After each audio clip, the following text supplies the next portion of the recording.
This might seem a little bit strange at first, because up to now, most of the videos, the phases are all about critical thinking and about your perception of what's happening, how you perceive things to be and how you react to them in a mature way, in a responsible way. Because like the key ingredient here, the secret here, if you want to call it, is to be it's responsibility. So responsibility of where you are, your actions, your reactions, your thought process.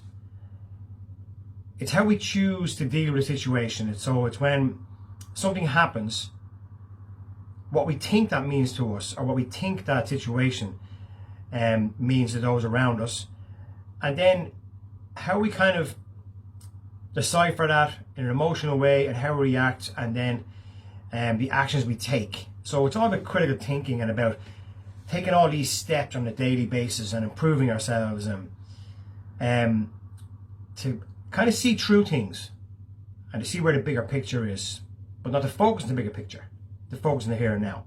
So a lot of it can sound kind of almost like a contradiction, like as if we want you to progress, we want to better ourselves, to keep going. And then this quote pops up here from Marcus Aurelius, and it sounds like he's telling us to, or alluding to the fact that we should take things at face value at times. Now, I know back in the day when he more or less kind of, he came out with this idea, he'd be questioned on a higher level in the circles he was in, and maybe scoffed at for promoting his way of thinking, that critical thinking aspect, and then to go and say take things at face value. But really, there's no hard and fast rules with this, and there's no laid down, nailed in procedure where you must follow it. And that's part of this, part of your journey, the way we can overcome, adapt, we can move around, we can change things to suit our situation. And it's about having that awareness. And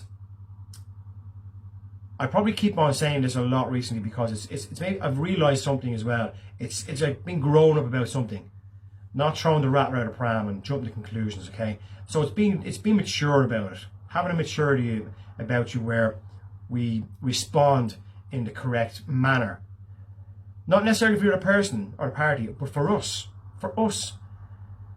as somebody who's trying to live a better life, somebody who's trying to have a better energy connection, somebody who's trying to impact people in a positive way. But sometimes what he's saying here is, I believe he's saying is, that we should take things at face value. Now, what I get from that is, especially it's really relevant nowadays, more so than even back then. Because now somebody can put something on social media about you, or talk about you, or make a comment somewhere, and it's there for the world to see.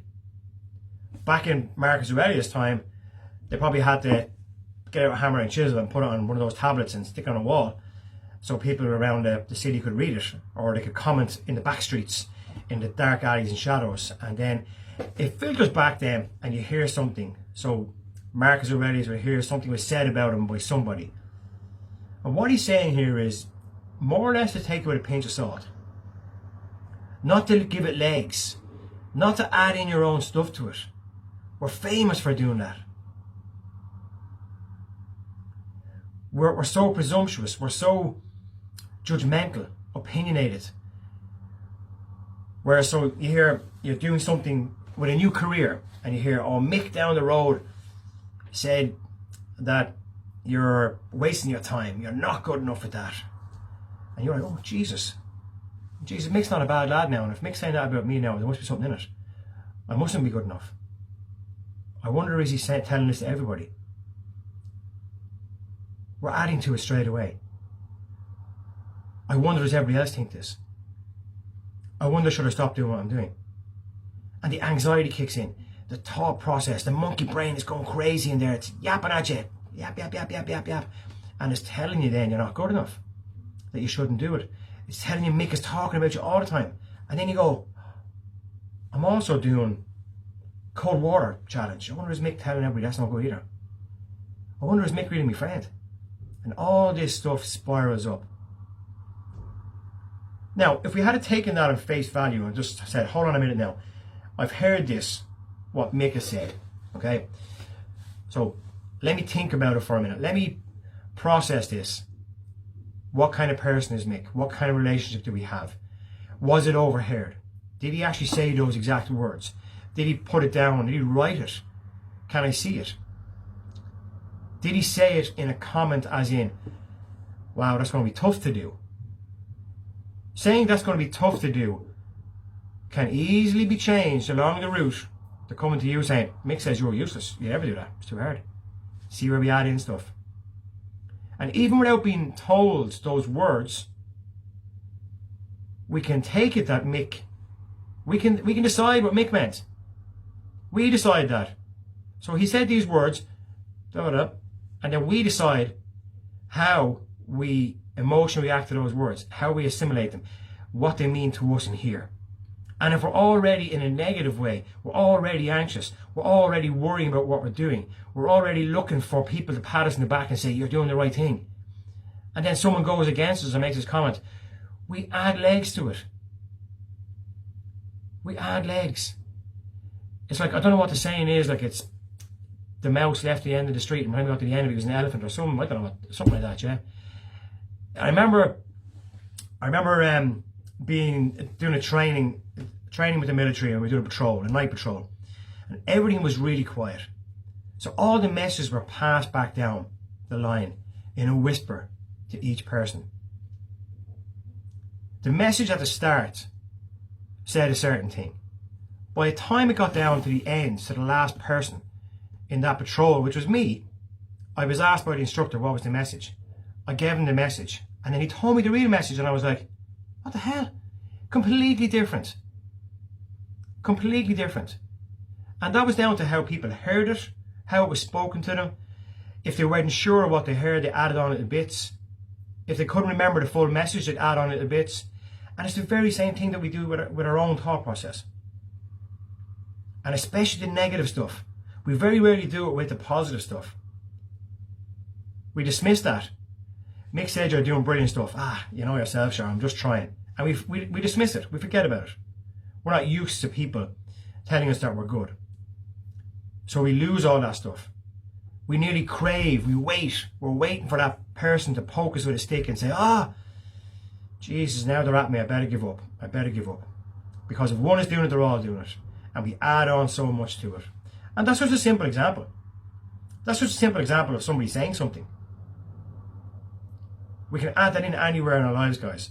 And that's why it's important, as I say loads of times, to take a breath, to breathe. Look at your situation from the third person. How would another person perceive what's going on? How would they explain to you what that person means and what it means to you from their perception? Because as with everything, they perceive what's happening and they give you their opinion of what it is, which will most likely be totally different than your opinion of what's happening and Mick's opinion of what's happening. But to each person in that circle or triangle, okay, their opinion is fact. They see it as they want to see it. So we see things as we want to see them. So unless you breathe and take a moment and you're in a negative place already, you are going to see most of this stuff around you as being negative towards you, and it brings you down lower and lower and lower. And instead of taking things at face value, and if someone's doing you a wrong, it doesn't mean you say, okay, I'll take it at face value, look at it from somebody else's opinion, sure, it's not too bad. React if you need to react. Hash it out like in a grown-up way and see what's going on. Find out what's happening. Instead of slinking back into your fucking cave and going, poor me, nobody likes me, everybody hates me, I hate myself, I can't do anything. Who is giving us those thoughts? Who is creating that world that we live in? We are. In this situation. I might add that somebody's in a situation who's in that dark place. As I keep saying, you need to reach out for help. That's the first step, the very first step.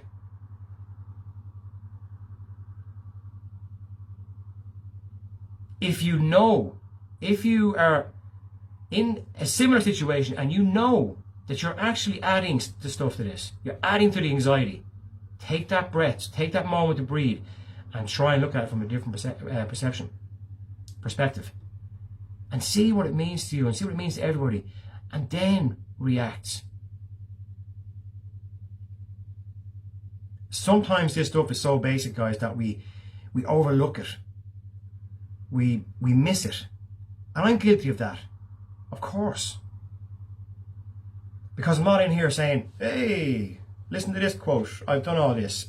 I'm learning from it, for sure. Have I made these mistakes? For sure. Will I make them again? 100%. Will I learn? Yes. The next time I make this mistake, will it flag something? Oh, I'll say, hold on a minute now. What do I remember from that? What's imprinted in my brain from what I've done before, from these teachings, these wordings? And that's the difference. It's being open to learning and having a new way of thinking, a new thought process that can improve your life. Guys, get after it, have a smash one, and we see you all tomorrow.